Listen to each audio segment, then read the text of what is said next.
그날 새벽 박정수는 또다시 그 꿈을 꾸었습니다. 1968년 베트남 다낭. 폭격이 쏟아지던 그 골목길. 노란 리본이 달린 인형을 꼭 쥔 채 그의 품에서 차갑게 식어가던 8살 소녀의 얼굴. 50년이 지났지만 그 눈빛만은 한 번도 흐려진 적이 없었습니다. 이야기 시작 전에 잠시 구독과 좋아요 부탁드립니다. 큰 힘이 됩니다. 박정수 73. 베트남 다낭에서 한인 게스트하우스를 운영하는 그는 매일 새벽 5시면 어김없이 일어났습니다. 씻지도 않은 채 낡은 트럭을 몰고 향하는 곳은 시내에서 10분 거리에 있는 작은 공원이었습니다. 공원 한쪽 구석, 플루메리아 나무 아래. 그곳에 박정수는 하얀 국화 한 송이를 조용히 내려놓았습니다. 아무도 모르는 그만의 의식이었습니다. 비가 오나 눈이 오나, 아프거나 건강하거나, 10년째 단 하루도 거르지 않았습니다. 게스트하우스 직원들도, 단골 투숙객들도, 심지어 10년 전 한국을 떠날 때 남겨두고 온 아내와 자식들도 이 사실을 몰랐습니다. 그저 새벽마다 어디론가 사라지는 괴짜 노인. 사람들은 그렇게만 생각했습니다. 하지만 이날 아침은 달랐습니다. 꽃을 놓고 일어서려던 박정수의 등 뒤에서 낯선 목소리가 들려왔습니다. 베트남어였습니다. 매일 여기 오시는군요. 박정수는 천천히 고개를 돌렸습니다. 60대 후반으로 보이는 베트남 여성이 그를 바라보고 있었습니다. 응우엔 티란. 시장에서 과일 가게를 운영하는 그녀를 박정수는 몇 번 본 적이 있었습니다. 하지만 말을 섞어본 적은 없었습니다. 라는 박정수가 놓은 국화를 내려다보며 조용히 물었습니다. 누구를 위한 꽃입니까? 박정수는 대답하지 못했습니다. 목구멍이 막힌 것처럼 아무 말도 나오지 않았습니다. 라는 그의 침묵을 이해한다는 듯 고개를 끄덕였습니다. 저도 매주 여기 옵니다. 제 동생이 이 근처 어딘가에서 죽었거든요. 1968년이었습니다. 박정수의 손이 미세하게 떨렸습니다. 1968년. 바로 그 해였습니다. 라는 계속 말을 이었습니다. 동생 이름은 미였어요. 8살이었죠. 폭격 때문에 죽었다고 들었습니다. 시신도 찾지 못했어요. 박정수의 입술이 파르르 떨렸습니다. 미. 그 이름을 그는 50년 동안 단 한 번도 입 밖으로 내지 못했습니다.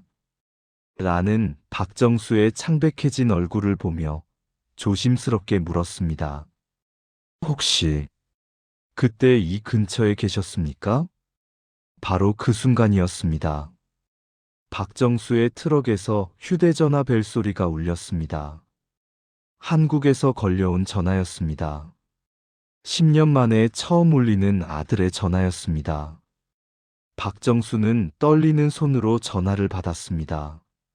수화기 너머로 들려온 아들 민준의 목소리는 차갑고 날카로웠습니다. 아버지, 저 베트남 갑니다. 사업 망했어요. 갈 곳이 없어요. 박정수는 아무 말도 하지 못했습니다. 10년 동안 연락 한 번 없던 아들이 망했으니 오겠다고 했습니다.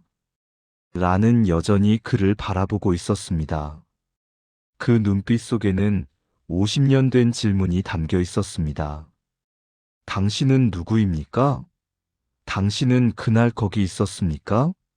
당신은 내 동생을 알고 있습니까? 박정수는 그 자리에 선 채 움직이지 못했습니다. 50년 동안 숨겨왔던 비밀이 조금씩 수면 위로 떠오르기 시작했습니다.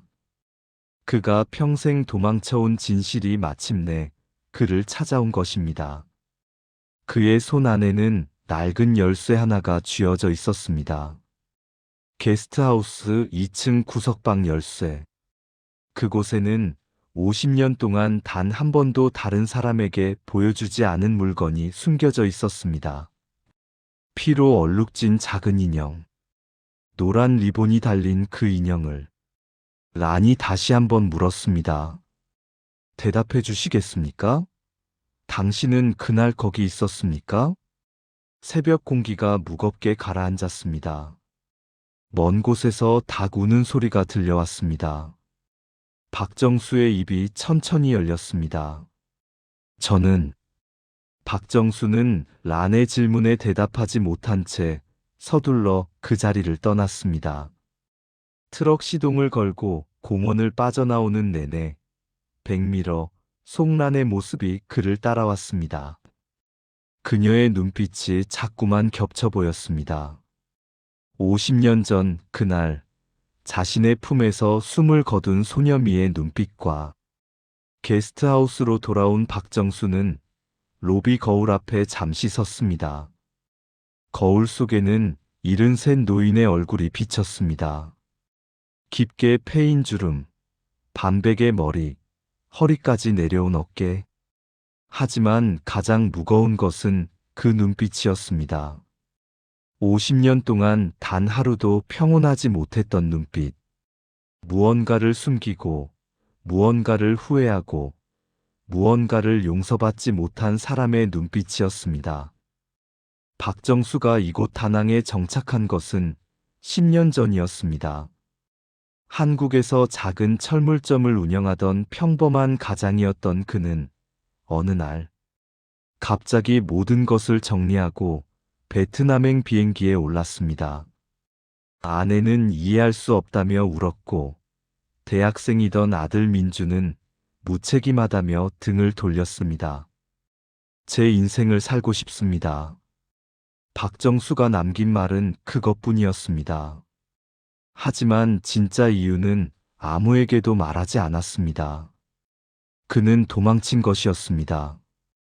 한국에서의 평범한 삶 속에서도 끊임없이 따라오던 그 기억으로부터, 밤마다 찾아오는 악몽으로부터, 미안하다는 말조차 할 수 없었던 그 죄책감으로부터, 베트남에 온 이유는 명확했습니다. 속죄. 그가 구하지 못한 소녀가 죽은 바로 그 땅에서 남은 생을 보내는 것. 그것만이 그가 할 수 있는 유일한 참회였습니다. 게스트하우스 직원들이 하나둘 출근하기 시작했습니다. 그들은 박정수를 좋아했습니다. 현지인을 우선 고용하고 공정한 임금을 주고 절대 화를 내지 않는 사장님. 베트남어도 능숙하게 구사하고 손님들에게도 친절했습니다. 다만 한 가지, 2층 끝 구석방만은 절대 들어가지 못하게 했습니다. 저 방은 제 개인 공간입니다. 청소도 제가 직접 하겠습니다. 10년 동안 단 한 번도 열쇠를 건넨 적이 없었습니다. 그날 오후, 박정수는 다낭 국제공항으로 향했습니다. 아들 민준을 마중 나가기 위해서였습니다. 10년 만에 재회. 하지만 박정수의 마음은 무겁기만 했습니다. 아들이 그를 용서했을 리 없었습니다. 그저 갈 곳이 없어서 오는 것뿐이라는 걸 알고 있었습니다. 공항 도착 게이트 앞에서 박정수는 민준을 기다렸습니다. 문이 열리고 사람들이 쏟아져 나왔습니다. 그 중에서 박정수는 한눈에 아들을 알아보았습니다. 45의 민준은 10년 전보다 훨씬 수척해 보였습니다. 정장 대신 청바지에 후드티를 입었고 캐리어 하나만 끌고 있었습니다. 두 사람의 시선이 마주쳤습니다.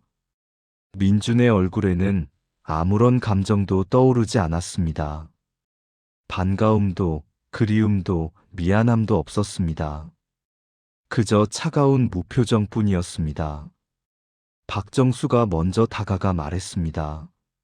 잘 왔다, 민준아. 민준은 짧게 대답했습니다. 네. 그뿐이었습니다. 아버지라는 호칭도, 보고 싶었다는 인사도 없었습니다. 박정수는 아들의 캐리어를 들려고 손을 뻗었지만 민주는 고개를 저으며 피했습니다. 괜찮습니다. 둘은 말없이 주차장으로 향했습니다. 트럭에 오른 민주는 창밖만 바라보았습니다. 박정수는 몇 번이나 말을 꺼내려 했지만 결국 입을 다물었습니다. 무슨 말을 해야 할지 몰랐습니다. 미안하다고? 10년 전에도 했던 말이었습니다. 이해해달라고? 스스로도 이해할 수 없는 선택을 어떻게 설명할 수 있겠습니까? 게스트하우스에 도착하자 민주는 간단히 주변을 둘러보았습니다. 깔끔하게 정돈된 로비, 정원의 핀 부겐빌레아, 웃으며 인사하는 직원들. 민주는 씁쓸하게 중얼거렸습니다. 여기서는 행복하셨나 보네요.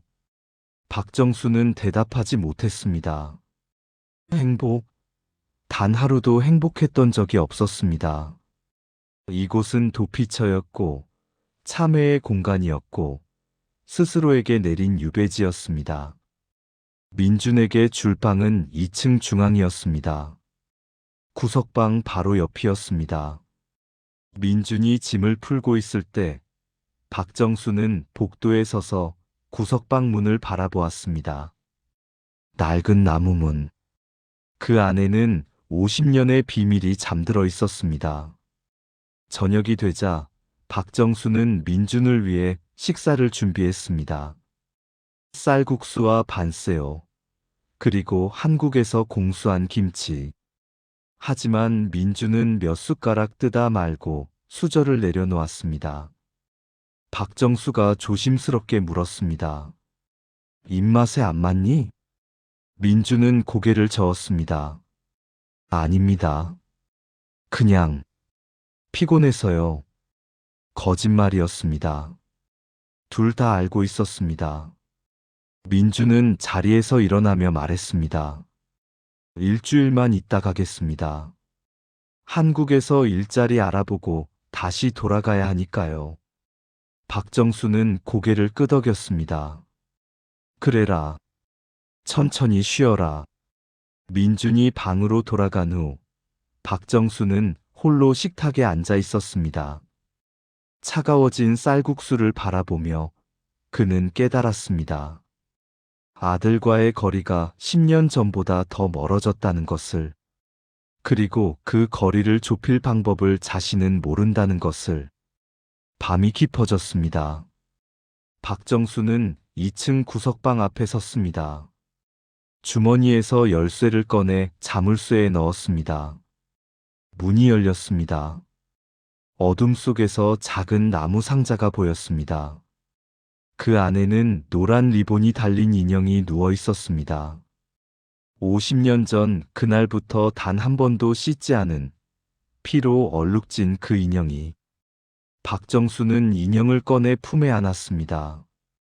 그리고 조용히 중얼거렸습니다. 미안하다.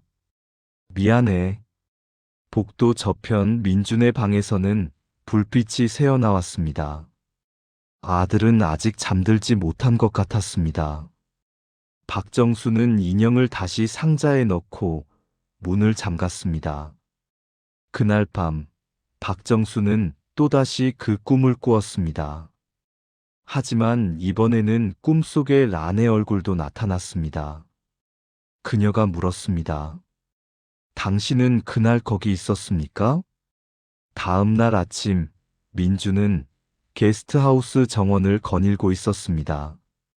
10년 만에 보는 아버지의 삶. 예상보다 안정적이고 평화로워 보였습니다. 그것이 민준을 더욱 화나게 만들었습니다. 가족을 버리고 온 사람이 이렇게 편안하게 살고 있다니. 정원 한쪽에서 박정수가 직원들과 함께 꽃을 심고 있었습니다. 베트남어로 농담을 주고받으며 웃는 아버지의 모습. 민주는 한국에서 한 번도 본 적 없는 표정이었습니다. 아버지는 언제나 무겁고 침울했습니다. 웃는 법을 잊은 사람처럼. 그런데 여기서는 달랐습니다. 마치 다른 사람이 된 것처럼. 민준이 다가가자 박정수가 손을 흔들며 말했습니다. 민준아, 아침은 먹었니? 주방에 쌀국수 있다. 민준은 차갑게 대답했습니다. 먹었습니다. 거짓말이었습니다. 민준은 아무것도 먹지 않았습니다. 그저 아버지와 마주 앉아 밥을 먹고 싶지 않았을 뿐이었습니다. 점심 무렵 시장에서 온 배달 트럭이 게스트하우스에 도착했습니다. 트럭에서 내린 사람은 아니었습니다. 그녀는 일주일에 2번씩 게스트하우스에 신선한 과일을 납품했습니다. 박정수가 10년 전부터 거래해온 단골 거래처였습니다. 라는 과일 상자를 내리며 박정수를 보았습니다. 어제 아침 공원에서의 만남 이후 처음이었습니다. 라는 조심스럽게 인사했습니다. 안녕하세요, 사장님. 박정수는 어색하게 고개를 숙였습니다. 네, 수고하십니다. 라는 잠시 망설이다 말했습니다. 어제 질문. 기분 나쁘셨다면 죄송합니다. 그냥 오랜만에 그 공원에서 다른 사람을 봐서요. 박정수는 대답 대신 과일 상자를 들어 나르기 시작했습니다. 란도 더 이상 묻지 않았습니다. 하지만 그녀의 눈빛은 여전히 무언가를 알고 싶어 했습니다. 바로 그때 민준이 로비에서 나왔습니다. 란과 눈이 마주쳤습니다. 란은 공손하게 인사했습니다. 안녕하세요. 민준도 가볍게 고개를 숙였습니다. 란은 박정수에게 물었습니다. 가족분이세요? 박정수가 대답하기 전에 민준이 먼저 말했습니다. 아들입니다. 한국에서 왔습니다. 란의 얼굴에 희미한 미소가 떠올랐습니다.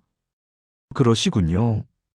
사장님이 가족 이야기는 한 번도 안 하셔서 혼자 사시는 줄 알았어요. 민주는 씁쓸하게 웃었습니다. 저희도 10년 만에 만났습니다. 분위기가 어색해졌습니다. 란은 서둘러 남은 상자를 내리고 돌아갔습니다. 박정수는 아들을 돌아보며 조용히 말했습니다.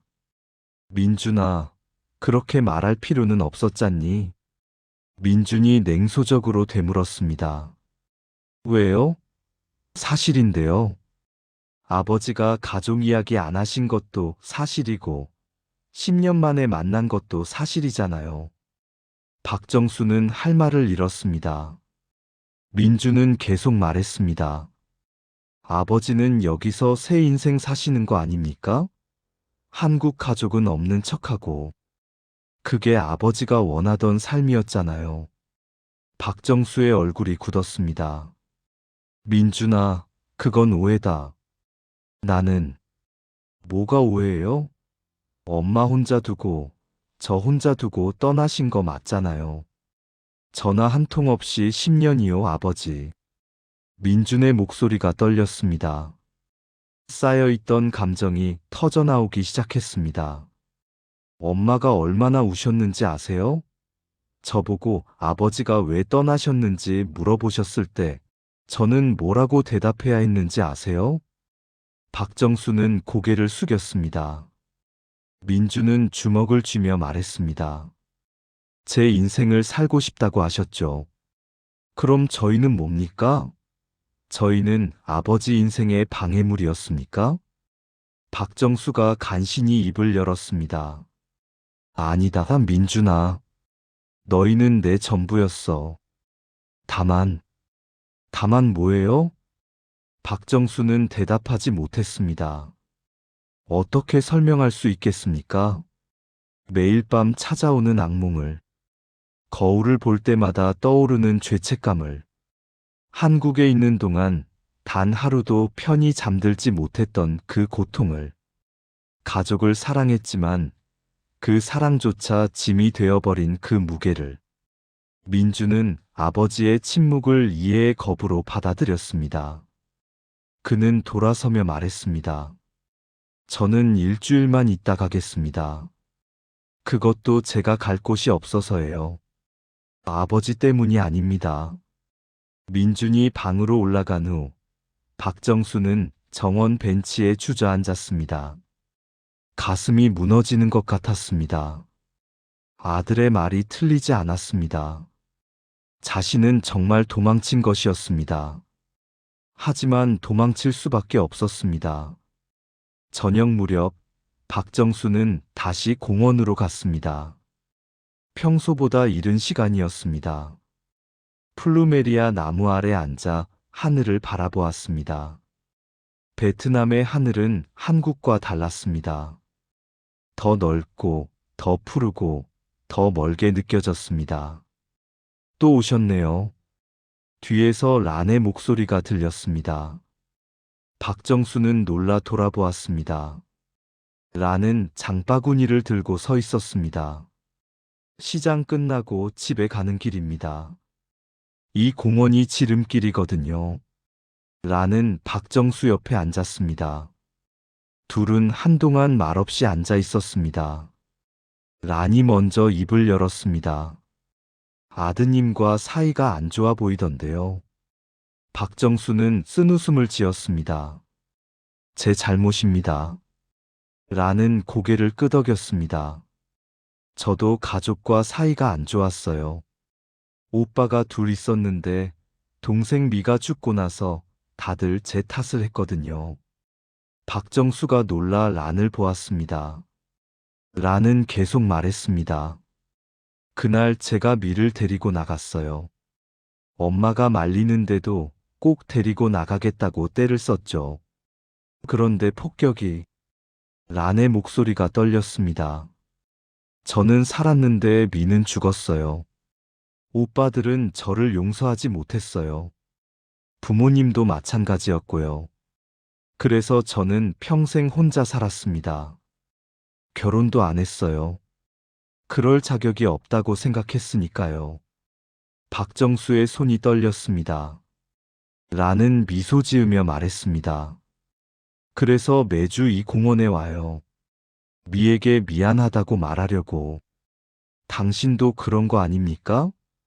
누군가에게 미안하다고 말하고 싶어서 매일 오시는 거.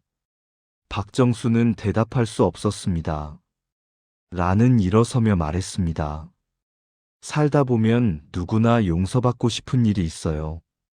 하지만 정작 용서는 스스로에게 구해야 한다는 걸 저는 50년 걸려서 배웠습니다. 란이 떠난 후 박정수는 홀로 남았습니다. 그의 주머니 속에는 2층 구석방 열쇠가 들어 있었습니다. 그 방 안에는 그가 평생 용서받지 못할 증거가 숨겨져 있었습니다. 밤하늘에 별이 하나둘 떠올랐습니다. 50년 전 그날 밤에도 별이 떠 있었습니다. 소녀미가 그의 품에서 죽어가며 마지막으로 본 것도 그 별이었을 것입니다. 박정수는 조용히 중얼거렸습니다. 미안하다. 정말 미안하다. 사흘이 지났습니다. 민준과 박정수는 같은 건물에 살면서도 거의 대화를 나누지 않았습니다. 아침 인사 정도가 전부였습니다. 민준은 대부분의 시간을 방에서 보내거나 다낭 시내를 혼자 돌아다녔습니다. 어느 날 오후 민준은 게스트하우스 2층 복도를 지나가다 문득 멈춰 섰습니다. 구석방 문 앞이었습니다. 다른 방들과 달리 이 방만은 문패도 없고 손잡이에 먼지가 쌓여 있었습니다. 마치 오랫동안 아무도 드나들지 않은 것처럼. 민주는 호기심에 문 손잡이를 잡아 돌려봤습니다. 잠겨 있었습니다. 열쇠 구멍으로 안을 들여다보려 했지만 아무것도 보이지 않았습니다. 그때 아래층에서 박정수의 목소리가 들렸습니다. 민준아, 거기 있니? 민준은 재빨리 손을 떼고 계단 쪽으로 걸어갔습니다. 박정수가 올라오고 있었습니다. 손에는 낡은 가방을 들고 있었습니다. 이따가 시내 나갈 일이 있는데 같이 갈래? 다낭 구경도 시켜주고. 민주는 잠시 망설이다 고개를 끄덕였습니다. 사실 혼자 있는 것도 지루했습니다. 두 사람은 트럭을 타고 시내로 향했습니다.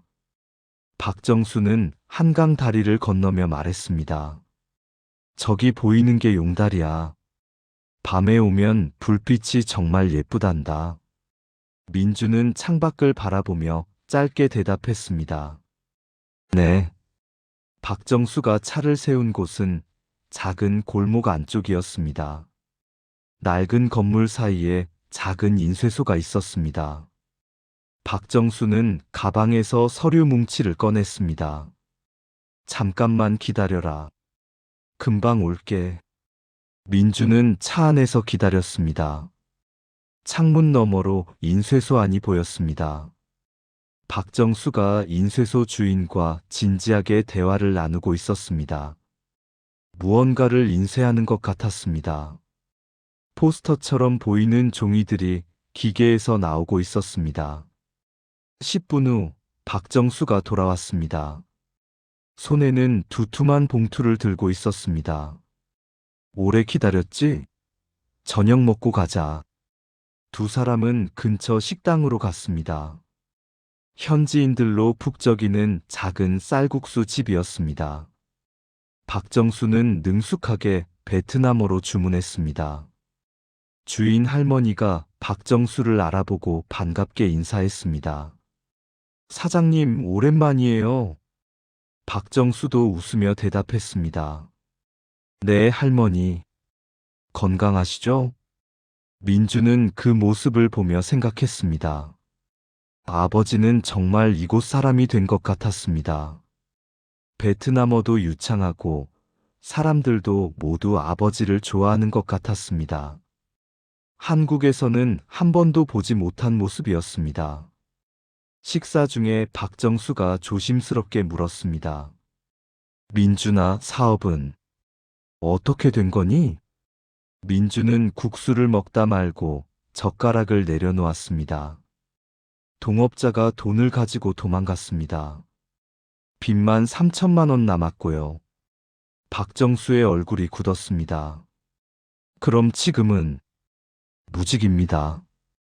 집도 뺏기고 차도 팔았어요. 민주는 담담하게 말했습니다. 박정수가 안타까운 표정으로 말했습니다. 민준아, 내가 도와줄 수 있는데. 민준이 손을 저었습니다. 필요 없습니다. 제가 알아서 할게요. 박정수는 더 이상 말하지 못했습니다. 민주는 다시 국수를 먹기 시작했습니다. 침묵이 흘렀습니다. 귀가길 민주는 박정수가 인쇄소에서 받아온 봉투가 궁금했습니다. 하지만 묻지 않았습니다. 아버지의 일에 관심을 보이고 싶지 않았습니다. 게스트하우스에 도착하자 박정수는 봉투를 들고 2층으로 올라갔습니다. 민주는 로비에 남아 직원들과 인사를 나눴습니다. 그때 젊은 베트남 여성 직원 하나가 민준에게 다가왔습니다. 민준 씨, 사장님 정말 좋은 분이시죠? 민준은 어색하게 웃었습니다. 네, 그런가 봅니다. 직원이 계속 말했습니다. 사장님 덕분에 우리 마을 고아원이 운영되고 있어요. 매달 후원금 보내주시거든요. 아무한테도 말하지 말라고 하셨지만 다들 알아요. 민주는 놀랐습니다. 고아원이요? 네, 시내에서 30분 거리에 있어요. 사장님이 10년 전부터 돕고 계세요. 가끔 직접 가서 봉사도 하시고. 민주는 아무 말도 하지 못했습니다. 아버지에 대해 전혀 몰랐던 사실이었습니다. 직원이 덧붙였습니다. 그리고 매달 한 번씩 전쟁 유가족 모임에도 가세요. 통역 봉사하시면서요. 민주는 천천히 2층으로 올라갔습니다. 복도에서 박정수의 방 불빛이 보였습니다. 문틈으로 아버지의 모습이 어렴풋이 보였습니다. 책상 앞에 앉아 무언가를 정리하고 있었습니다. 민주는 자신의 방으로 들어가 침대에 누웠습니다. 머릿속이 복잡했습니다. 자신이 알던 아버지와 여기서 만난 아버지가 달랐습니다. 10년 동안 아버지는 대체 무엇을 하며 살았던 걸까요? 한밤중 민주는 목이 말라 일어났습니다. 부엌으로 내려가려다 복도에서 멈췄습니다. 구석방에서 희미한 불빛이 새어나오고 있었습니다. 문틈으로 박정수의 뒷모습이 보였습니다. 아버지는 무릎을 꿇고 앉아 있었습니다. 손에는 작은 무언가를 들고 있었습니다. 인형처럼 보였습니다. 박정수의 어깨가 떨리고 있었습니다. 울고 있는 것 같았습니다. 민주는 그 자리에 얼어붙었습니다. 평생 단 한 번도 우는 모습을 본 적 없는 아버지가 홀로 방에서 울고 있었습니다. 무언가를 끌어안고 마치 참회하듯 무릎 꿇고 민주는 조용히 뒤돌아 자신의 방으로 돌아왔습니다. 잠을 이룰 수 없었습니다. 아버지가 들고 있던 것은 무엇이었을까요? 왜 그렇게 울고 있었을까요? 다음 날 아침, 민주는 일찍 일어나 시장으로 갔습니다. 란의 과일 가게를 찾기 위해서였습니다. 어렵지 않게 찾을 수 있었습니다. 란은 손님들에게 과일을 팔고 있었습니다. 민준이 다가가자 란은 반갑게 인사했습니다. 아, 사장님 아드님이시죠? 어쩐 일이세요? 민주는 조심스럽게 물었습니다. 혹시 저희 아버지에 대해 아시는 게 있으신가요? 이곳에서 어떻게 지내시는지. 란은 잠시 생각하다 말했습니다. 좋은 분이세요. 성실하시고 친절하시고. 다만요? 뭔가 짐을 지고 계신 것 같아요. 슬픈 비밀 같은 거요. 매일 새벽 공원에 가셔서 꽃을 놓으시거든요. 10년째요. 민준의 눈이 커졌습니다. 매일요? 란이 고개를 끄덕였습니다. 비가 오나 눈이 오나. 아프셔도 가세요. 누군가를 추모하시는 것 같은데 제가 물어봐도 대답 안 하시더라고요. 민주는 란에게 고맙다고 인사하고 게스트하우스로 돌아왔습니다. 로비에 박정수가 없었습니다. 직원에게 물어보니 새벽부터 나가셨다고 했습니다. 민주는 직감적으로 알았습니다. 공원에 가셨을 거라고. 그는 서둘러 택시를 잡아 타고 란이 말한 공원으로 향했습니다. 공원에 도착했을 때 박정수의 트럭이 주차되어 있었습니다. 민주는 조용히 공원 안으로 들어갔습니다. 플루메리아 나무 아래 박정수가 무릎을 꿇고 앉아 있었습니다. 하얀 국화 한 송이가 땅에 놓여 있었습니다. 박정수는 조용히 중얼거리고 있었습니다. 미안하다. 오늘도 왔어. 미안해. 민주는 나무 뒤에 숨어 아버지를 바라보았습니다. 아버지의 등이 무너질 듯 구부러져 있었습니다. 50년의 무게가 그 등 위에 있는 것 같았습니다. 민주는 조용히 그 자리를 떠났습니다. 아버지가 자신을 보지 못하게.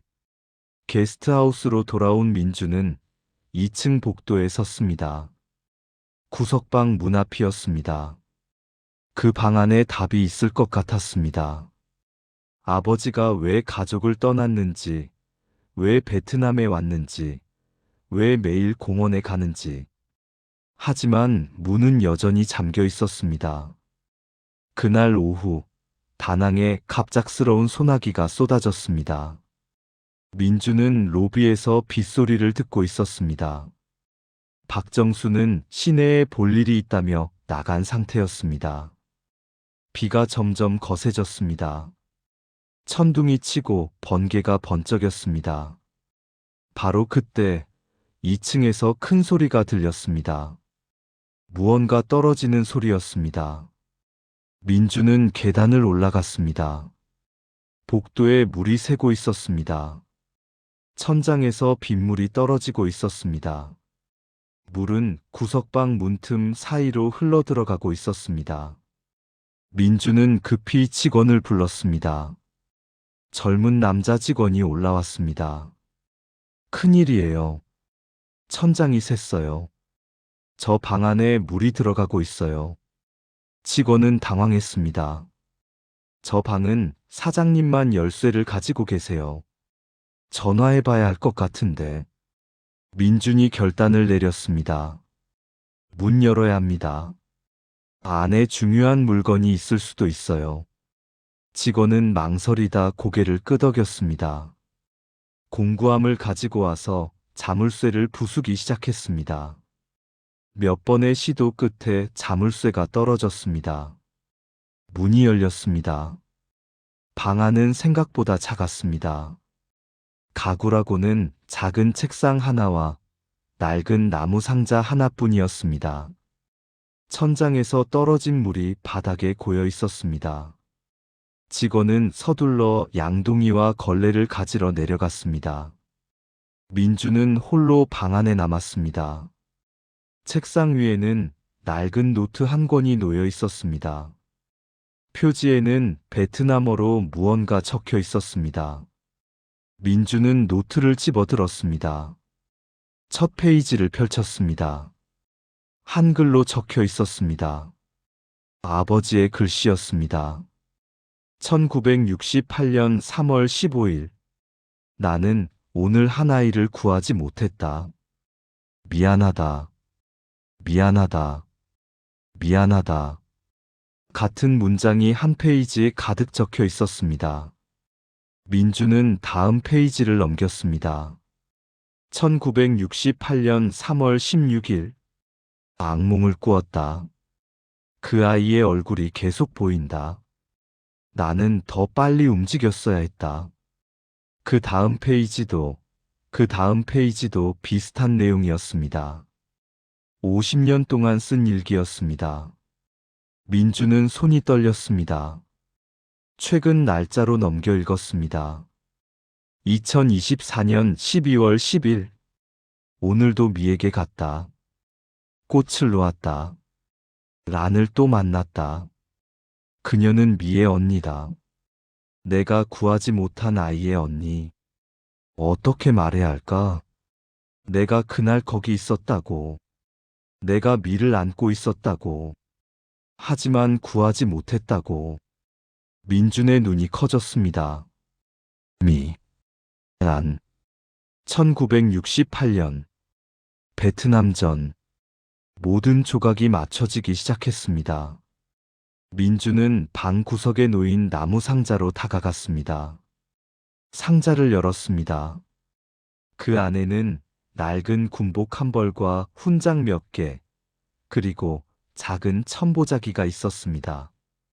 천을 펼쳤습니다. 그 안에 인형이 있었습니다. 노란 리본이 달린 작은 인형. 하지만 인형은 깨끗하지 않았습니다. 갈색 얼룩이 여기저기 묻어 있었습니다. 핏자국이었습니다. 민주는 인형을 손에 쥐고 주저앉았습니다. 모든 것이 이해되기 시작했습니다.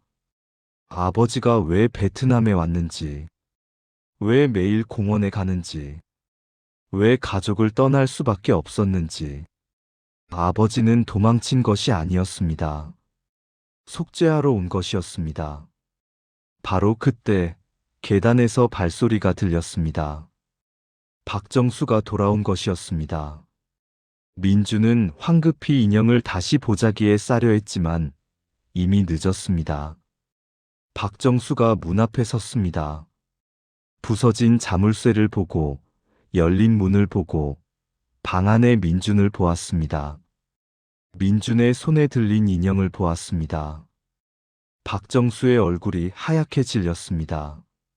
민준아. 목소리가 떨렸습니다. 민준은 천천히 일어섰습니다. 인형을 들고 아버지에게 물었습니다. 이게 뭡니까? 박정수는 대답하지 못했습니다. 민준이 일기장을 들어보였습니다. 이 일기장에 다 적혀 있더군요. 미라는 아이. 1968년.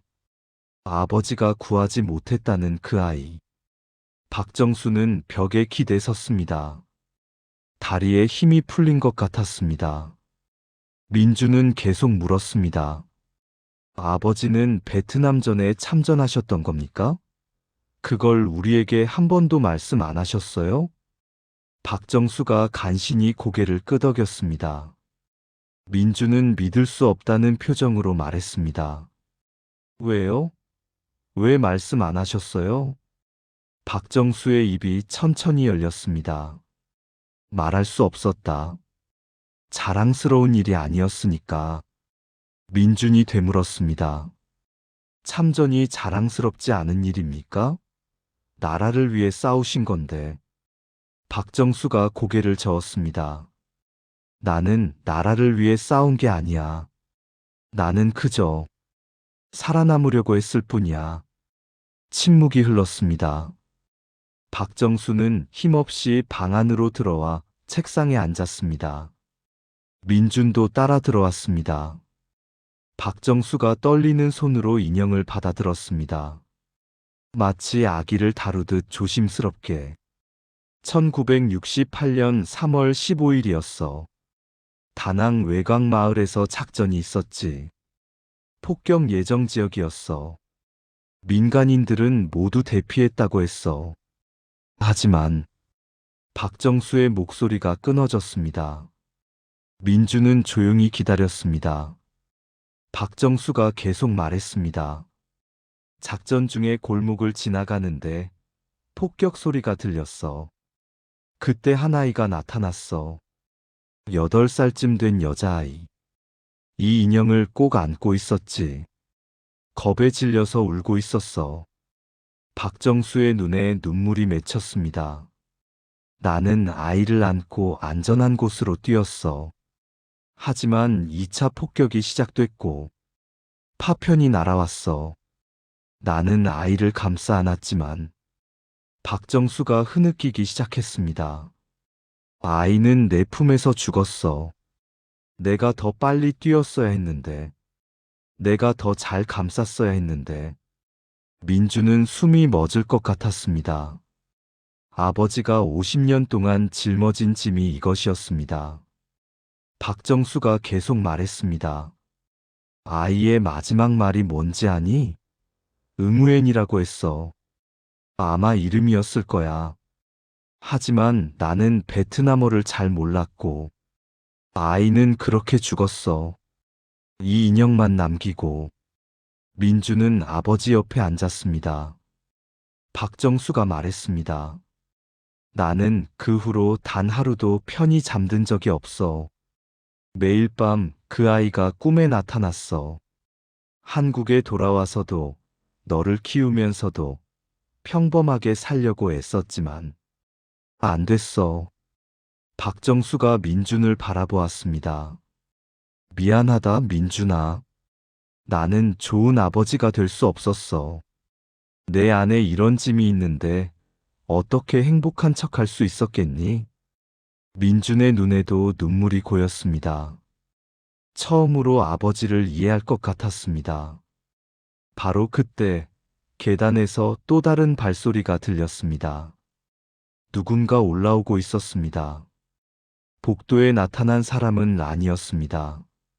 그녀는 빗속에서 달려온 듯 옷이 젖어 있었습니다. 손에는 장바구니를 들고 있었습니다. 직원이 천장 수리 때문에 구석방 문이 열렸다고 전화했던 것입니다. 라는 방안을 보았습니다. 박정수와 민준, 그리고 책상 위의 인형을, 노란 리본이 달린 그 인형을. 란의 얼굴이 굳었습니다. 그녀는 천천히 방 안으로 들어왔습니다. 인형을 보며 떨리는 목소리로 물었습니다. 저건 어디서 구하신 겁니까? 박정수는 대답할 수 없었습니다. 란이 다가와 인형을 들어 올렸습니다. 노란 리본을 만지며 확인했습니다. 이건 제가 만든 거예요. 50년 전에 동생 미를 위해. 란의 목소리가 떨렸습니다. 그녀가 박정수를 똑바로 바라보았습니다. 당신, 그날 거기 계셨던 겁니까? 미와 함께? 란의 질문에 박정수는 고개를 숙였습니다. 그것만으로도 충분한 대답이었습니다. 란은 인형을 꼭 안고 주저앉았습니다. 50년 만에 다시 만난 동생의 유품이었습니다. 미아, 미아. 란이 흐느끼기 시작했습니다. 민주는 어찌할 바를 모르고 서 있었습니다. 박정수는 무릎을 꿇고 란 앞에 앉았습니다.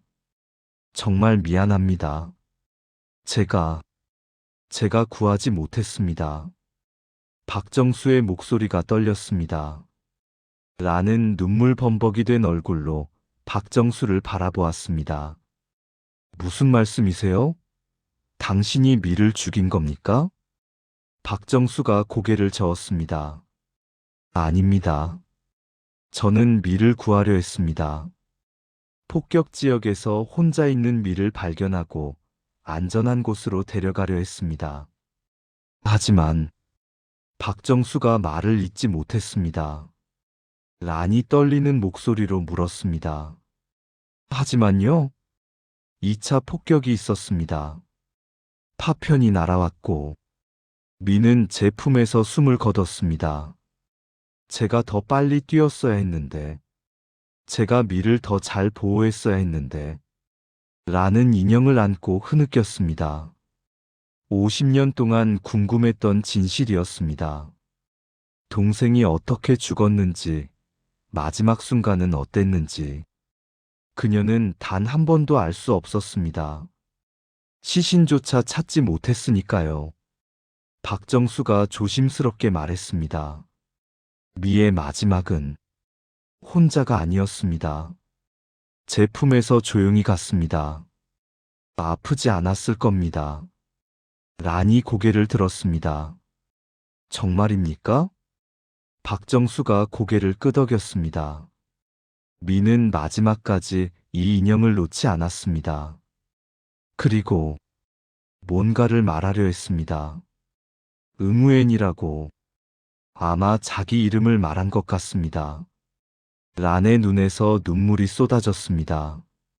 미의 본명은 응우엔 팀이에요. 당신 말이 맞아요. 박정수도 눈물을 흘렸습니다. 50년 동안 품었던 의문이 풀렸습니다. 미가 마지막으로 한 말의 의미를. 란이 인형을 쓰다듬으며 말했습니다. 이 인형은 제가 12살 때 만들었어요. 미 생일 선물로요. 미는 이 인형을 너무 좋아했어요. 잠잘 때도, 밥 먹을 때도 항상 안고 다녔죠. 라는 노란 리본을 만졌습니다. 이 리본은 우리 엄마 치마에서 떼어낸 거예요. 미가 노란색을 좋아해서 엄마가 아까운 치마를 찢어서 만들어 주셨어요. 박정수는 조용히 들었습니다. 란이 계속 말했습니다. 그날 아침 미가 저한테 같이 시장 가자고 졸랐어요. 엄마는 위험하니까 데리고 가지 말라고 했는데 저는 미가 너무 귀여워서 데리고 나갔어요. 란의 목소리가 끊어졌습니다. 시장에서 폭격 경보가 울렸어요. 사람들이 우르르 대피소로 뛰었고 저는 미 손을 꼭 잡고 있었는데 사람들에 떠밀려서 손을 놓쳐버렸어요. 란이 흐느껴 울었습니다. 저는 미를 찾으러 다시 나갔어요. 하지만 2차 폭격이 시작됐고 사람들이 저를 끌고 대피소로 들어갔어요. 그 후로 미를 다시 보지 못했어요. 민주는 숨죽여 두 사람을 바라보았습니다. 50년 전 그날 두 사람 모두 미를 지키려 했지만 실패했습니다. 그리고 50년 동안 각자 자신을 탓하며 살아왔습니다. 란이 박정수를 보며 물었습니다. 당신은 왜 이 인형을 가지고 계셨습니까? 박정수가 대답했습니다. 미의 유품을 가족에게 돌려드려야 한다고 생각했습니다. 하지만 전쟁이 끝나고 한국으로 돌아가야 했고 누구에게 돌려줘야 할지 몰랐습니다. 그래서 평생 제가 간직했습니다. 박정수가 일기장을 들어보였습니다. 매일 일기를 썼습니다. 미안하다고, 용서해달라고, 언젠가 미의 가족을 만나면 이 인형을 돌려드리고 사과하려고.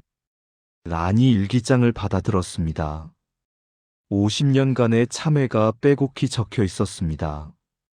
그녀는 떨리는 손으로 페이지를 넘겼습니다. 당신은 50년 동안 이렇게 살아오신 겁니까? 박정수가 고개를 끄덕였습니다. 한국에서도 단 하루도 편히 잠들지 못했습니다. 그래서 10년 전 이곳으로 왔습니다. 미가 죽은 바로 이 땅에서 속죄하며 살려고. 라는 인형을 박정수에게 건넸습니다. 박정수가 놀라 물었습니다. 이건? 란이 말했습니다. 당신이 가지고 계세요. 당신도 미를 사랑했으니까요. 박정수는 고개를 저었습니다. 아닙니다. 이건 미의 것입니다. 가족에게 돌아가야 합니다. 란이 눈물을 닦으며 말했습니다. 저는 50년 동안 미를 죽게 한 사람을 원망했어요. 한국군을, 전쟁을, 그 모든 것을 미워했어요. 하지만 란이 박정수를 바라보았습니다. 당신도 피해자였네요. 어쩌면 저보다 더 큰 고통 속에 사셨어요. 박정수가 고개를 저었습니다. 아닙니다. 저는 살아남았습니다. 미는 죽었고요. 저는 용서받을 자격이 없습니다. 란이 박정수의 손을 잡았습니다. 미는 당신을 원망하지 않을 거예요. 당신이 미를 구하려 했다는 걸 알았을 테니까요. 두 사람은 한동안 울었습니다. 50년간 쌓인 슬픔과 죄책감이 눈물로 흘러나왔습니다. 민주는 복도에 서서 두 사람을 지켜보았습니다. 가슴이 미어졌습니다. 아버지가 평생 혼자 짊어진 짐이 얼마나 무거웠는지 이제야 알 것 같았습니다. 그때 란이 일어서며 말했습니다. 제가 가족들을 만나게 해드릴게요. 미의 가족들을요. 박정수가 놀라 고개를 들었습니다. 아직 살아계십니까? 란이 고개를 끄덕였습니다. 오빠 한 분이 살아계세요. 80살이세요. 그분도 평생 미를 그리워하셨어요. 박정수는 떨렸습니다. 50년 만에 미의 가족을 만나게 되는 것이었습니다. 두렵기도 하고 안도되기도 했습니다. 란이 덧붙였습니다. 다음 주 일요일에 저희 가족 모임이 있어요. 오시겠어요? 박정수는 한참을 망설이다 고개를 끄덕였습니다. 가겠습니다. 란이 나간 후 박정수와 민주는 둘만 남았습니다. 민준이 먼저 입을 열었습니다. 아버지. 박정수가 아들을 바라보았습니다. 민주는 천천히 말했습니다. 죄송합니다. 제가 아버지를 오해했습니다. 박정수가 고개를 저었습니다. 아니다. 내 잘못이 아니야. 내가 설명을 안 했으니까. 민준의 눈에 눈물이 고였습니다. 아버지는 왜 혼자 그 짐을 지셨어요? 가족한테 말씀하셨으면 저희가 도와드릴 수 있었을 텐데. 박정수가 쓸쓸히 웃었습니다. 어떻게 말하겠니?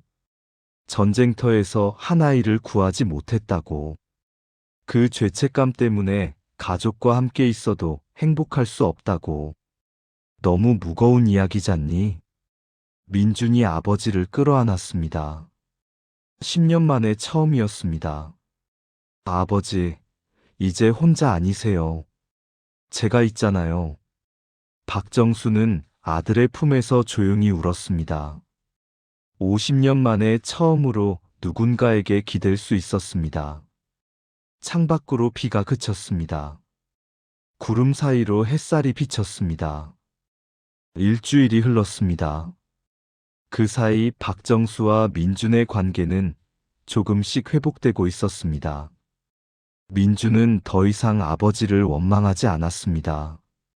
대신 함께 게스트하우스 일을 도우며 시간을 보냈습니다. 일요일 아침이 밝았습니다. 란의 가족 모임이 있는 날이었습니다.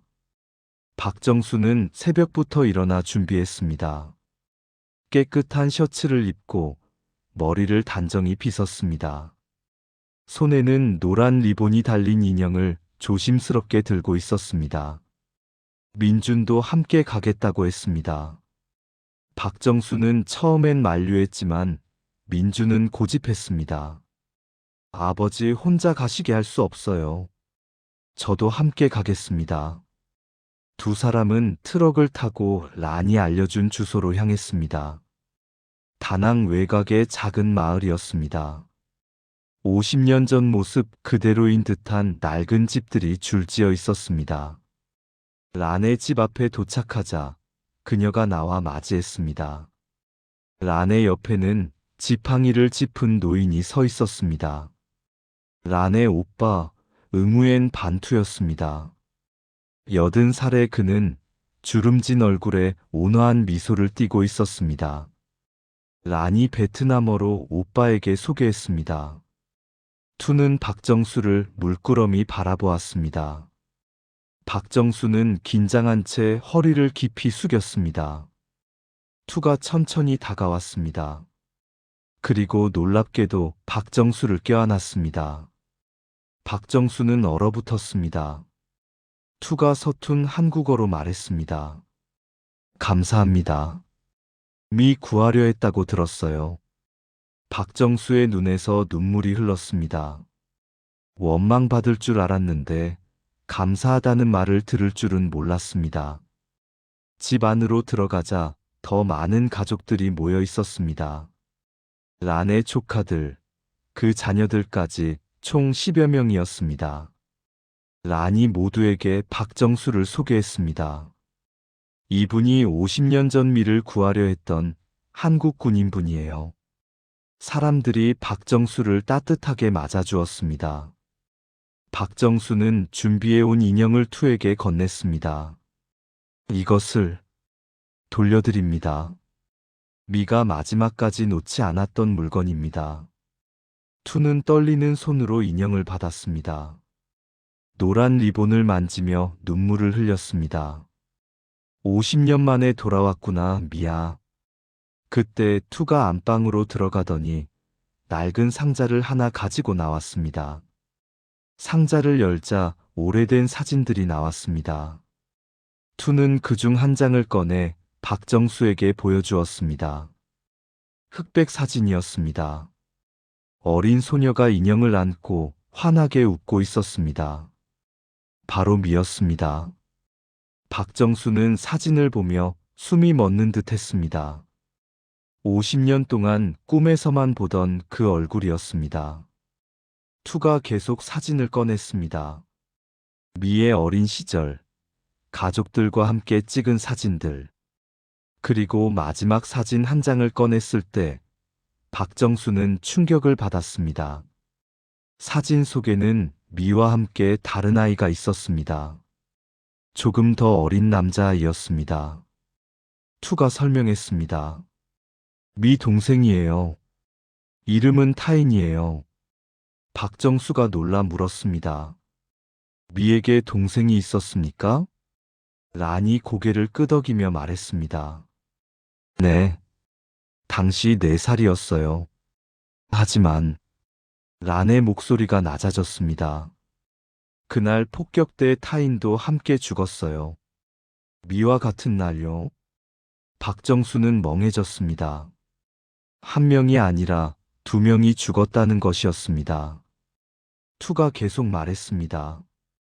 타인은 집에 있다가 폭격을 당했어요. 엄마가 타인을 안고 대피소로 가려다가 폭격에 맞았죠. 타인만 죽고 엄마는 살았어요. 박정수는 숨을 쉴 수 없었습니다. 그날 얼마나 많은 비극이 있었는지. 그런데 바로 그때 투가 놀라운 말을 했습니다. 사실 타인은 죽지 않았어요.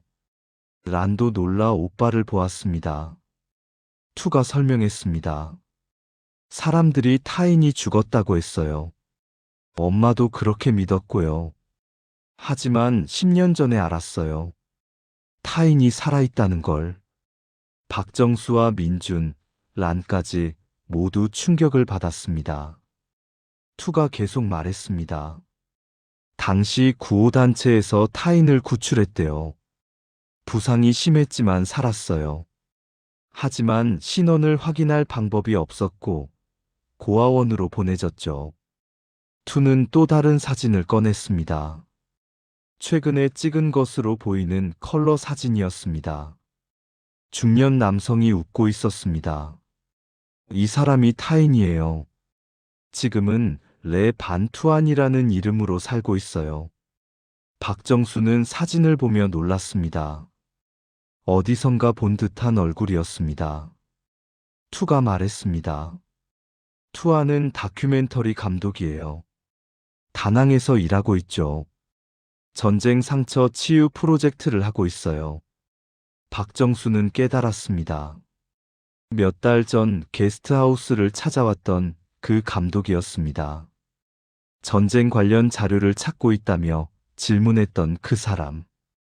투가 계속 말했습니다. 투아는 자기가 전쟁 때 부모를 잃은 고아라는 것만 알고 있어요. 하지만 친부모가 누군지, 형제가 있었는지 몰라요. 저희도 10년 전에야 DNA 검사로 확인했어요. 란이 떨리는 목소리로 물었습니다. 오빠, 왜 그동안 말 안 하셨어요? 저도 몰랐잖아요. 투가 한숨을 쉬었습니다. 투안 본인이 원하지 않았어요. 자기는 지금의 삶이 좋다고, 과거는 묻어두고 싶다고 했어요. 저희도 존중했죠. 바로 그때 대문이 열리는 소리가 들렸습니다. 모두가 돌아보았습니다. 한 남자가 들어오고 있었습니다. 40대 후반으로 보이는 남성이었습니다. 레 반투안이었습니다. 투안은 집안의 분위기를 보며 멈춰 섰습니다. 투가 손짓하며 말했습니다. 투안, 이리 와봐.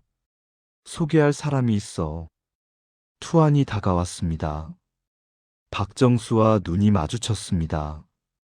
투안이 놀라며 말했습니다. 게스트하우스 사장님, 여기 웬일이세요? 투가 투안의 어깨에 손을 올리며 말했습니다. 투안아, 이분이 네 누나 미를 구하려 했던 분이야. 투안의 표정이 굳었습니다. 누나요? 저한테 누나가 있었습니까? 투가 고개를 끄덕였습니다. 그리고 50년간 숨겨왔던 진실을 털어놓기 시작했습니다. 투안이 사실은 그들의 동생이라는 것. 미와 같은 날 죽은 줄 알았는데 살아있었다는 것. DNA 검사로 확인했다는 것. 투안은 믿을 수 없다는 표정으로 가족들을 바라보았습니다. 투가 미의 인형을 투안에게 보여주었습니다. 이게 네 누나 미가 가지고 있던 인형이야. 이 한국분이 50년 동안 간직하고 계셨어. 투안은 인형을 받아들었습니다. 손이 떨렸습니다. 그는 박정수를 보며 물었습니다. 당신이 제 누나를 구하려 하셨다는 겁니까? 박정수가 고개를 끄덕였습니다. 하지만 구하지 못했습니다. 정말 죄송합니다. 투안의 눈에 눈물이 고였습니다. 그는 평생 자신의 뿌리를 몰랐습니다. 부모가 누군지, 가족이 있는지, 어디서 왔는지. 그런데 지금 모든 답을 얻었습니다. 투안이 박정수에게 물었습니다. 제 누나의 마지막 모습을 보셨습니까? 박정수가 조용히 대답했습니다. 네. 미는 평화롭게 갔습니다. 이 인형을 안고 제 품에서 투아는 인형을 꼭 안았습니다. 한 번도 만나지 못한 누나. 하지만 그 누나가 마지막까지 안고 있던 물건이 자신의 품에 있었습니다. 투가 말했습니다. 투아나 미안하다. 오래 숨겼구나. 하지만 네가 준비될 때까지 기다렸어. 투아는 고개를 저었습니다. 아닙니다. 이해합니다. 투아는 박정수를 똑바로 바라보았습니다. 감사합니다. 누나를 구하려 해주셔서, 그리고 50년 동안 기억해 주셔서. 박정수는 처음으로 마음이 조금 가벼워지는 것을 느꼈습니다. 그가 평생 찾던 용서를 받은 것 같았습니다. 투안이 말했습니다. 저는 전쟁 상처 치유 다큐멘터리를 만들고 있습니다. 당신의 이야기를 담고 싶습니다. 가해자도 피해자도 아닌 그저 인간으로서의 이야기를요. 박정수가 고개를 끄덕였습니다. 그러겠습니다. 미를 위해서라도. 그날 저녁 모든 가족이 함께 식사를 했습니다. 베트남 전통 음식들이 식탁에 가득했습니다. 투는 박정수 옆에 앉아 50년 전 이야기를 나눴습니다. 전쟁이 얼마나 무서웠는지, 가족을 잃은 슬픔이 얼마나 컸는지. 하지만 분위기는 무겁지 않았습니다. 오히려 따뜻했습니다. 50년 만에 미가 집으로 돌아온 것 같았습니다. 인형을 통해서 민주는 아버지의 옆 얼굴을 바라보았습니다. 처음으로 아버지의 얼굴에서 평화를 보았습니다. 50년간의 짐을 조금 내려놓은 것 같았습니다. 돌아오는 길 민준이 물었습니다. 아버지, 이제 좀 편해지셨어요? 박정수가 잠시 생각하다 대답했습니다. 완전히 편해지진 않았어. 하지만 이제 혼자가 아니구나. 민준이 아버지의 손을 잡았습니다. 네, 혼자가 아니에요. 그로부터 한 달이 흘렀습니다. 다낭에는 따뜻한 겨울 햇살이 내리쬐고 있었습니다. 게스트하우스는 평소처럼 조용하고 평화로웠습니다. 민주는 더 이상 일주일만 있다 간다는 말을 하지 않았습니다. 대신 아버지를 도와 게스트하우스 일을 배우기 시작했습니다. 한국으로 돌아가야 할 빚은 여전히 있었지만 그것보다 지금 이 순간이 더 중요하다고 느꼈습니다. 박정수는 여전히 매일 새벽 공원에 갔습니다. 하지만 이제는 혼자가 아니었습니다. 가끔 란이 함께했고 어떤 날은 민준이 동행했습니다. 꽃을 놓는 행위는 이제 더 이상 속죄가 아니었습니다. 추모였고 기억이었고 약속이었습니다. 어느 날 아침 투안이 게스트하우스를 찾아왔습니다. 손에는 노트북과 카메라를 들고 있었습니다. 사장님 준비되셨습니까? 오늘 인터뷰 촬영 날이에요. 박정수는 고개를 끄덕였습니다. 투안의 다큐멘터리 프로젝트에 참여하기로 한 것이었습니다. 전쟁의 상처, 그리고 화해의 이야기를. 촬영은 공원에서 진행되었습니다. 플루메리아 나무 아래 박정수가 앉았습니다. 투안이 카메라를 설치하며 말했습니다. 편하게 말씀하시면 됩니다. 50년 전 그날의 이야기를, 그리고 지금의 마음을 들려주세요. 박정수는 잠시 망설이다 입을 열었습니다. 1968년 3월 15일, 저는 22살의 어린 군인이었습니다. 나라를 지킨다는 명분으로 낯선 땅에 왔지만 사실 전쟁이 뭔지도 몰랐습니다. 박정수의 목소리는 차분했습니다. 그날 만난 미라는 아이는 제 인생을 완전히 바꿨습니다. 구하지 못한 그 아이 때문에 저는 50년 동안 진짜 삶을 살지 못했습니다. 매일 밤 악몽을 꾸었고, 웃는 법을 잊었고, 가족과 함께 있어도 행복하지 못했습니다. 박정수는 잠시 말을 멈췄습니다. 그리고 계속했습니다. 하지만 이곳에 돌아와서 알았습니다. 미는 제게 벌을 주려던 게 아니었어요. 용서를 가르쳐 주려 했던 거예요. 미의 가족들을 만나고 미의 동생 투안 씨를 만나면서 깨달았습니다. 전쟁은 모두를 피해자로 만든다는 것을요. 투안이 조용히 물었습니다. 지금은 어떠십니까? 마음이 편하신가요? 박정수가 고개를 저었습니다. 완전히 편하지는 않습니다. 아마 죽을 때까지 미안함은 남을 겁니다. 하지만 이제는 그 미안함과 함께 살아가는 법을 배웠습니다. 혼자 짊어지는 것이 아니라 함께 나누면서요.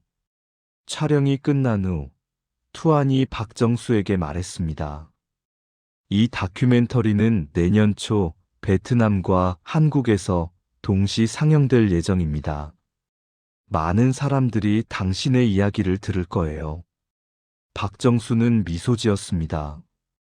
미의 이야기가 누군가에게 위로가 된다면 좋겠습니다. 며칠 후 박정수와 민주는 시내의 고아원을 방문했습니다. 박정수가 10년 동안 후원해온 곳이었습니다. 아이들이 반갑게 달려왔습니다. 사장님, 박정수는 아이들을 안아주며 웃었습니다. 민주는 그 모습을 보며 생각했습니다. 아버지는 미를 구하지 못한 죄책감을 이렇게 풀어왔던 것이라고. 한 아이를 구하지 못했지만 수백 명의 아이들을 도우면서 스스로를 용서하려 했던 것이라고.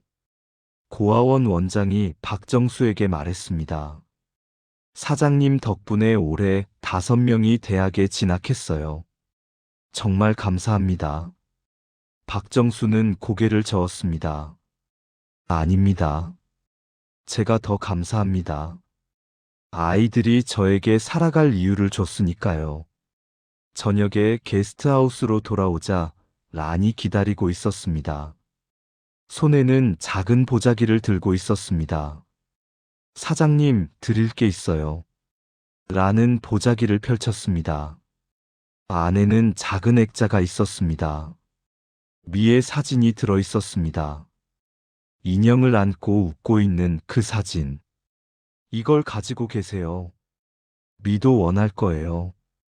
박정수는 액자를 받아들었습니다. 눈물이 흘렀습니다.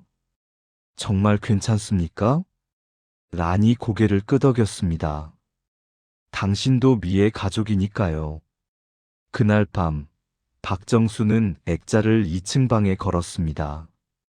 구석방이 아니라 자신의 침실이었습니다. 이제 미는 숨겨야 할 비밀이 아니었습니다. 기억해야 할 약속이었습니다. 민준이 방에 들어와 사진을 보았습니다. 미 누나네요. 박정수가 고개를 끄덕였습니다. 민준이 말했습니다. 아버지, 한국에 계신 엄마한테 전화하세요. 이 이야기 다 말씀드려야죠. 박정수는 망설였습니다. 10년 동안 연락하지 않았던 아내에게 어떻게 전화할 수 있겠습니까? 민준이 말했습니다. 엄마도 알 권리가 있어요. 그리고 엄마도 아버지를 기다리고 계실 거예요. 박정수는 떨리는 손으로 휴대전화를 들었습니다. 아내의 번호를 눌렀습니다. 신호음이 울렸습니다. 한참 후에 아내가 전화를 받았습니다. 여보세요? 박정수는 목이 메었습니다. 여보, 나야. 전화기 너머로 아내의 숨소리가 들렸습니다. 오랜 침묵 후에 아내가 말했습니다. 당신, 잘 지내요? 응. 미안해. 정말 미안해. 아내의 목소리도 떨렸습니다. 민준이가 전화로 대충 이야기해줬어요. 당신이 많이 힘들었구나. 박정수는 울었습니다. 미안해. 말했어야 했는데. 말할 수가 없었어. 아내가 말했습니다. 이제라도 말해줘서 고마워요. 당신 혼자 그런 짐을 지고 살았다니. 두 사람은 한참 동안 전화기를 붙잡고 울었습니다. 10년의 공백이 조금씩 메워지고 있었습니다. 며칠 후, 박정수는 민준과 함께 공항으로 갔습니다. 한국에서 아내가 오기로 했던 것입니다. 게이트가 열리고 사람들이 나왔습니다. 그 중에서 박정수는 아내를 발견했습니다. 60대 중반의 아내는 10년 전보다 많이 늙어 보였습니다. 하지만 여전히 그가 사랑했던 그 사람이었습니다. 두 사람은 서로를 바라보며 섰습니다. 오랜 시간이 흐른 후 박정수가 먼저 다가갔습니다. 왔구나. 아내가 고개를 끄덕였습니다. 응, 왔어. 두 사람은 껴안았습니다. 10년의 거리가 사라지는 순간이었습니다. 게스트하우스로 돌아온 아내는 남편이 살아온 공간을 둘러보았습니다.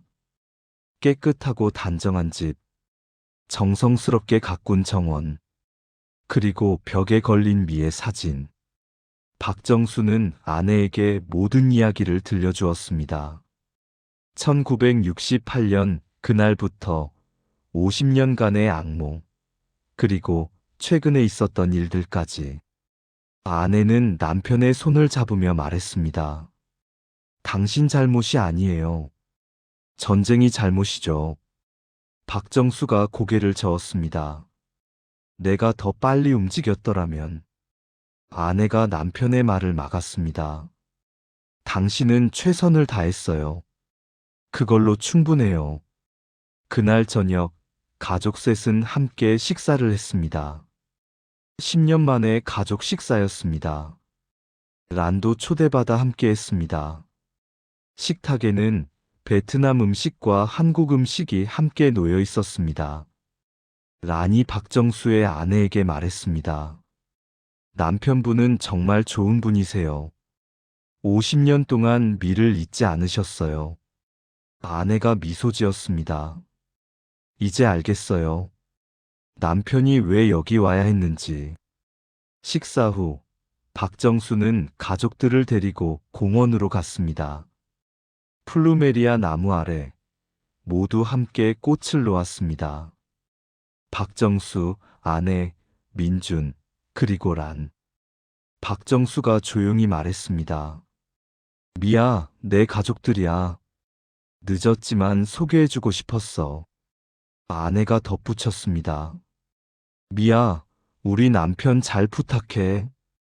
이제 혼자 두지 않을게. 밤하늘에 별이 떠올랐습니다. 50년 전 그날 밤과 같은 별들이었습니다. 하지만 이제 그 별들은 슬픔이 아니라 희망을 담고 있었습니다. 민준이 아버지에게 물었습니다. 아버지, 이제 한국 돌아가실 거예요? 박정수가 고개를 저었습니다. 아니다. 나는 여기 남을 거야. 이곳이 내 집이니까. 아내가 남편의 손을 잡으며 말했습니다. 그럼 나도 여기 있을게. 당신 곁에서. 민준도 말했습니다. 저도 당분간 여기 있겠습니다. 배울 게 많아요. 박정수는 가족들을 바라보며 미소 지었습니다. 50년 만에 처음으로 진짜 웃음이었습니다. 용서는 있는 것이 아니었습니다. 기억하되 그 기억과 함께 살아가는 것이었습니다. 혼자가 아니라 함께, 슬픔이 아니라 사랑으로. 박정수는 하늘을 올려다보며 조용히 말했습니다. 고맙다, 미아. 네가 나를 여기로 이끌어줬구나.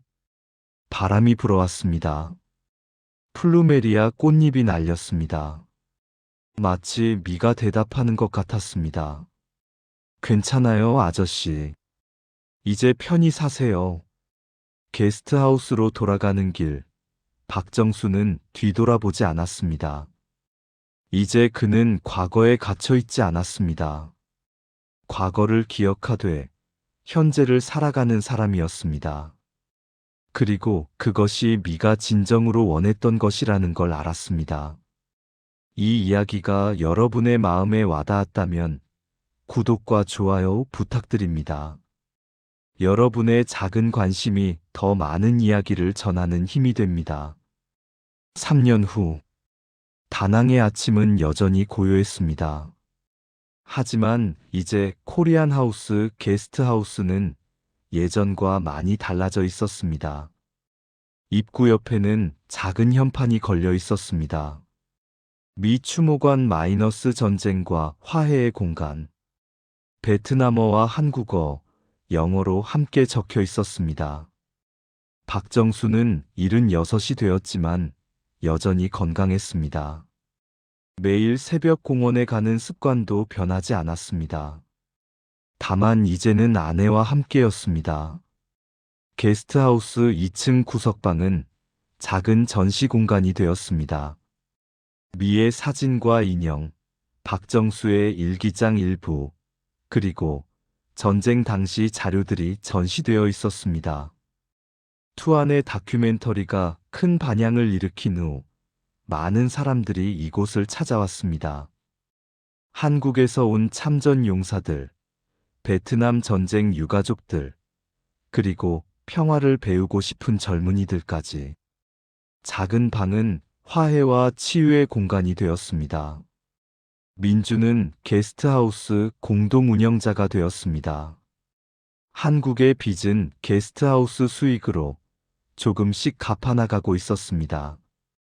그는 이곳에서 새로운 삶의 의미를 찾았습니다. 라는 여전히 시장에서 과일 가게를 운영했지만 일주일에 2번은 게스트하우스를 방문해 박정수 가족과 함께 시간을 보냈습니다. 그녀에게 박정수 가족은 이제 진짜 가족이나 다름없었습니다. 투안의 다큐멘터리 미의 인형은 국제영화제에서 상을 받았습니다. 베트남과 한국뿐 아니라 전 세계에 상영되며 전쟁의 상처와 화해의 메시지를 전했습니다. 투아는 형투와 란 누나와 함께 자주 만났고 늦게나마 가족의 사랑을 느끼며 살았습니다. 어느 날 아침 게스트하우스에 특별한 손님이 찾아왔습니다. 한국에서 온 고등학생 단체였습니다. 평화 교육 프로그램의 일환으로 이곳을 방문한 것이었습니다. 박정수는 학생들을 미 추모관으로 안내했습니다. 학생들은 인형과 사진들을 보며 조용히 이야기를 들었습니다. 한 여학생이 손을 들고 물었습니다. 할아버지, 그 아이를 구하지 못한 게 정말 할아버지 잘못인가요? 박정수는 잠시 생각하다 대답했습니다. 아니란다. 이제는 안다. 내 잘못이 아니었어. 전쟁이 잘못이었지. 하지만 그걸 깨닫는데 50년이 걸렸단다. 남학생이 물었습니다. 그럼 왜 50년 동안 자책하셨어요? 박정수가 미소 지었습니다. 사람은 때로 자신을 용서하는 게 가장 어렵단다. 하지만 용서는 필요해. 앞으로 나아가기 위해서는. 학생들이 고개를 끄덕였습니다. 박정수는 계속 말했습니다. 너희들은 전쟁을 직접 겪지 않았지. 그게 얼마나 큰 축복인지 아니? 평화는 공짜가 아니란다. 많은 사람들의 희생과 노력으로 지켜지는 거야. 한 학생이 말했습니다. 할아버지 이야기 덕분에 전쟁이 얼마나 무서운지 알았어요. 박정수가 학생의 어깨를 토닥이며 말했습니다. 그럼 됐다. 너희가 이 이야기를 기억하고 평화의 소중함을 알아준다면 미도 기뻐할 거야. 학생들이 떠난 후 박정수는 홀로 전시실에 앉았습니다. 미의 사진을 바라보며 조용히 미소 지었습니다. 미야, 너의 이야기가 많은 사람들에게 전해지고 있어. 네가 헛되이 떠난 게 아니야. 내 희생이 사람들에게 평화를 가르치고 있어. 그때 아내가 차를 들고 들어왔습니다. 여보, 차 마셔요. 박정수는 아내와 함께 창가에 앉았습니다. 창밖으로 다낭의 거리가 보였습니다. 평화로운 일상. 오토바이를 타고 출근하는 사람들, 학교에 가는 아이들, 시장에서 장사하는 상인들. 아내가 말했습니다. 당신이 여기 온 게 잘한 일이었어요. 박정수가 고개를 끄덕였습니다. 나도 그렇게 생각해. 아내가 남편의 손을 잡았습니다. 이제 행복한가요? 박정수는 잠시 생각했습니다. 행복. 50년 동안 느껴보지 못했던 감정. 하지만 이제는 알 것 같았습니다. 완벽하진 않지만 행복해. 그리고 그걸로 충분해.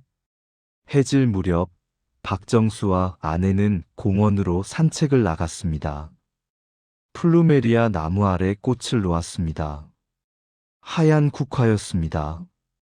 박정수가 조용히 말했습니다. 미아, 오늘도 왔어. 앞으로도 계속 올 거야.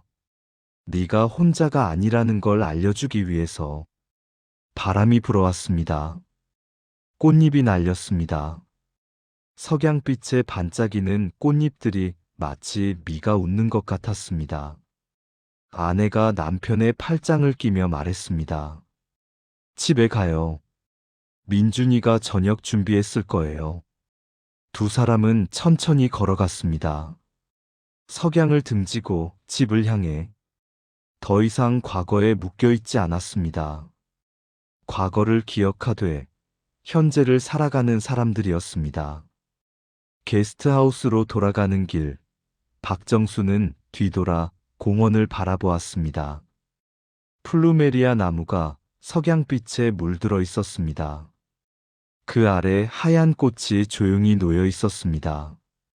박정수는 마음속으로 중얼거렸습니다. 고맙다, 미아. 네가 나를 구원해줬어. 그리고 고개를 돌려 앞을 보았습니다. 집에서는 민준이 손을 흔들고 있었습니다. 부엌에서는 저녁 준비하는 냄새가 났습니다. 란도 와 있었습니다. 이것이 그의 삶이었습니다. 과거의 상처를 안고 있지만 현재의 사랑으로 치유받는 삶. 완벽하지 않지만 그것으로 충분했습니다. 하늘에서는 별이 하나둘 떠오르고 있었습니다. 50년 전 그날 밤, 미가 마지막으로 본 그 별들이었습니다.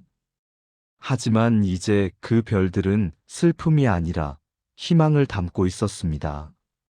그리고 어딘가에서 미도 미소 지으며 바라보고 있을 것입니다. 편히 사세요, 아저씨. 이제 괜찮아요.